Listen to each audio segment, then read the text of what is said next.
Kapag dumarating na ang buwan ng Pebrero, nag-iiba na ang simoy ng hangin. Yun bang merong kakaiba dahil nga tinatawag itong buwan ng pag-ibig?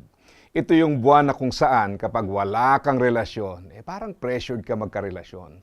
Ito yung buwan na kahit nananahimik ang buhay mo, pakikialaman ka ng iba at hahanapan ka ng reto. O kaya naman ay tatanungin ka na naman kung may boyfriend o girlfriend ka na, o kung meron na, ay kung kailan ka mag-aasawa.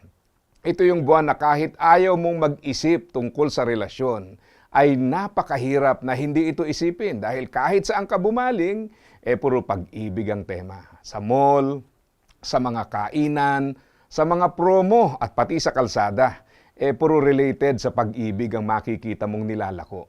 Ito ang gusto kong ituon sa mga bata-bata pa dyan. Mahalagang maunawaan ninyo ito. Hindi dahil nakakaramdam ka na ng pag-ibig, dapat ka nang magkarelasyon.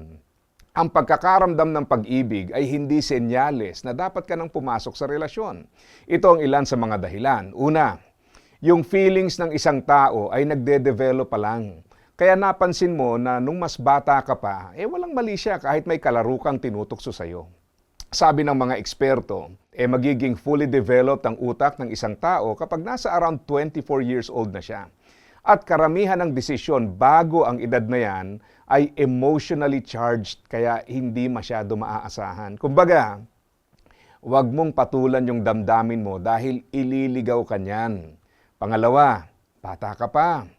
Hindi mo pa alam ang direksyon mo. Ang pagkakaroon ng relasyon sa murang edad ay hindi inspirasyon kundi distraction.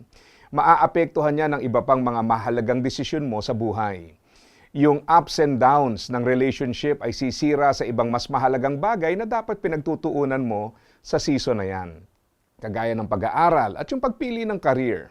Pangatlo, may iba kang relasyon na dapat unahin kaysa sa boyfriend o girlfriend. At yan yung relasyon mo sa Diyos at sa pamilya mo. Ang relasyon ay paghahanda sa pag-aasawa. Kaya kung malayo ka pa sa edad at katayuan na mag-aasawa, huwag mo muna problemahin yan at spend mo yung season na yan sa mga nandyan na sa buhay mo ngayon. Ang sabi sa mga awit ni Solomon, chapter 8 verse 4, kayong mga babae ng Jerusalem, mangako kayo na hindi ninyo hahayaan na ang pag-ibig ay umusbong hanggat hindi pa dumarating ang tamang panahon.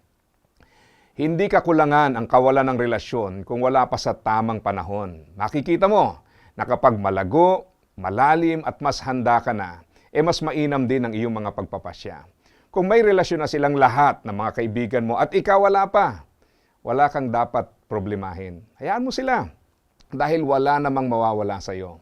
Ang tamang tao sa tamang panahon ay magdadala ng tamang relasyon sang-ayon sa nais ng Diyos. Kaya, asa ka pa ha?